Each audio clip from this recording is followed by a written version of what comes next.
तुम्ही म्हणला आहे म्हणजे खरं करत्यालच. आपल्या सगळ्यांच्या भावना देवींना ठाऊक आहेत. आपल्या प्रजेचं आपल्यावर प्रेम आहे, जीव आहे, हेही त्यांना ठाऊक आहे. परंतु देवी आत्ता लांबचा प्रवास करून आल्या आहेत आणि त्यांना आता विश्रांतीची आवश्यकता आहे. होय जी, चूक झाली बघा आमच्याकडनं. यात तुमचं काही चुकलेलं नाही, पण खरंच आम्ही लांबचा प्रवास करून आलो आहोत. गडावर जाणं आवश्यक आहे.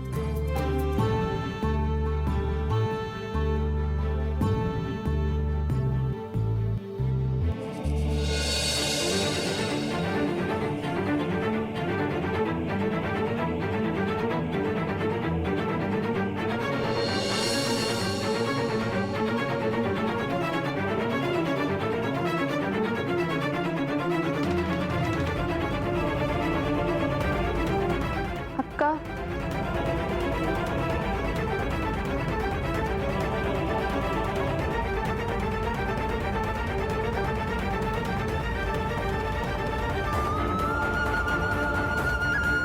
म्हाळसा गडावरून गेल्यापासून सगळीकडे नुसती शांतता आहे.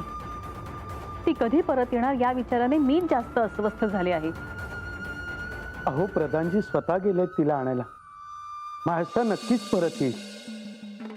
आता कोणत्याही क्षणी देवी येतील बघा. असं असेल तर तिच्या स्वागताची तयारी नको का करायला? इतक्या दिवसांनी ती परत येणार आहे, पण गडावर सगळीकडे शुकशुकाट. असे म्हणू नका. म्हाळसानी गडावर परत यावं हेच प्रत्येकाच्या मनात आहे. हो का? पण तिच्या स्वागताची तयारी करताना कोणीच का दिसत नाही? गडावर कुठेही फुलांच्या रांगोळ्या नाहीत, फुलांची सजावट नाही, की कुठेही दिव्यांची रोषणाई नाही. सगळीकडे केवळ शांतता. हे सारं नको का करायला? आता ह्या सगळ्याचा विचार करून हाती काही लागणार आहे का?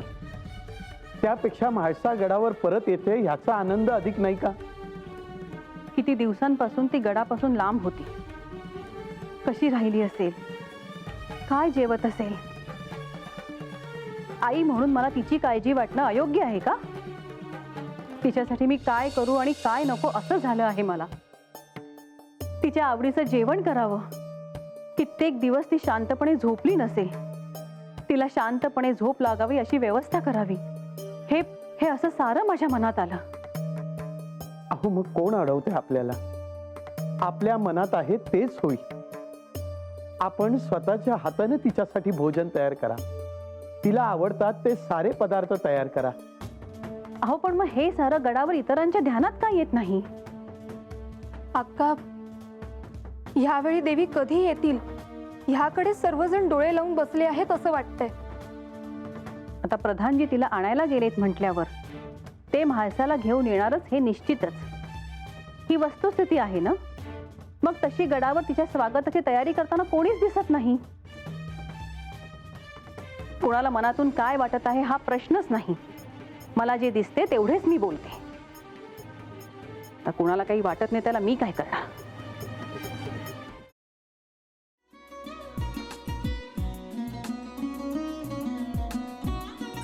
लावू का? असाच लावू ना?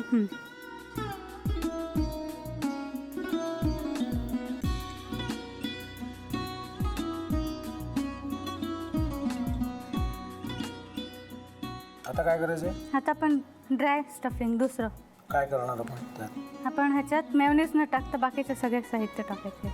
अच्छा, हे सगळं. ऋतू, माझा तर विश्वासच बसत नाहीये. म्हणजे अगं बहिणी आमचं लग्न व्हावं म्हणून किती प्रयत्न करत होते आणि ते सगळं करताना ती शिवच्या आम्हाला माहिती पुरवते. नाही, मला नाही वाटत.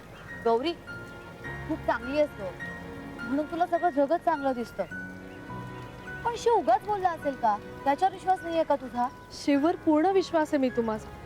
पण तो आता हे जे काही करतोय ना, म्हणजे निशा बहिणी समोर त्या राधिका सोबत फिरण्याचं नाटक वगैरे, ते त्याचा काही उपयोग होणार नाहीये. अगं असं कसं म्हणतो? अगं नीलिमा, जतीन भाईंचा कॉल आहे. हो माहितीये. रिसीव कर ना. अगं बघ कट झाला.